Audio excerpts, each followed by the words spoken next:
Hello everyone, we are Group 8 and our project is Hydrogen Bubble Flow Visualization.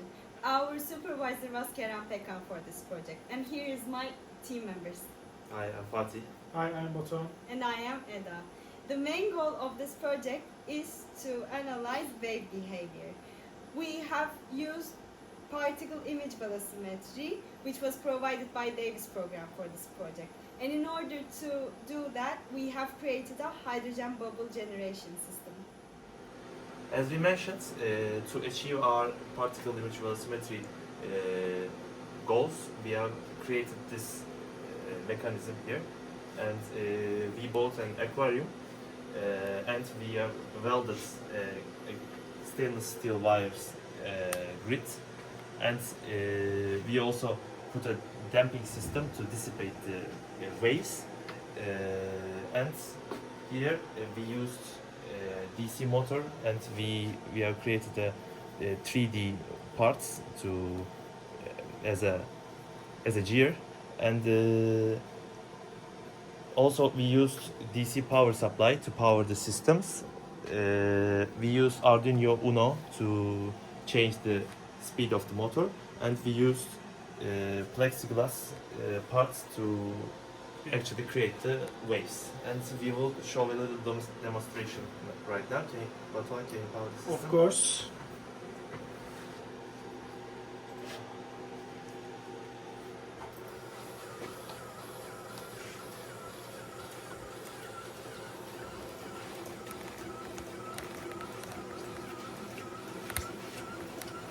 Okay, you can see the hydrogen bubbles over here, and we can use solid objects, any solid objects on it to see the behavior of the waves. Okay.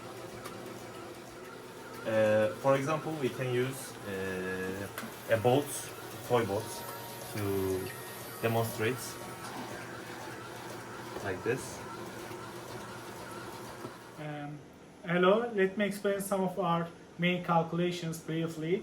And as you can see here, we actually divided the three main parts of our main calculations, which is hydrostatic force and pressure calculations on the top side, and at the middle side we have our wave speed and wavelength calculation, and the bottom side we calculated motor RPM to hertz, radians, and to calculate wave speed through these calculations.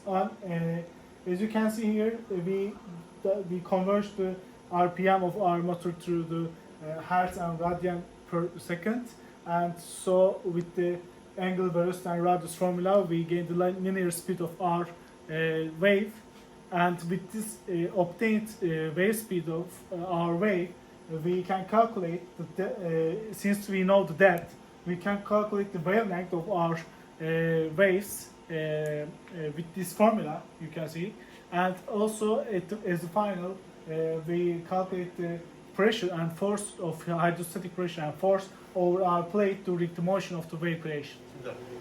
And this is our Davis program, which we are used for PIV analysis. We use our camera and lasers and hydrogen bubble flow visualization data with this program together and acquire the velocity profiles of our streams and waves. As you can, with this program, we can gather the velocity of x, y, and velocity vector length of our system. Let me introduce some of our velocity distribution in this program. But first, let me do some settings of our vectors so you can see better of our system. We have frames of our videos, and with playing these frames, as you can see, in each frame we have different vector length and velocity ratios of our waves during the wave generation. These are normal vector lengths and wave behavior shown in this right now. Also, let me take you to the vector length and velocity calculation. The program is running now, and I will again upsize the vectors for better visualization. and these are velocity meter per second. And when I play the frames from beginning to end again, we can see distribution of our velocities and streams through the frames and video. Also, we can gather the velocity x and velocity y, and this velocity axis can show us the how the waves behave when the other waves come over the previous wave. And now we are going to compare our PIV result with mathematical model results in order to see our system is accurate or not. And also we are planning to use different solid objects by using the same system and making the PIV analysis with them.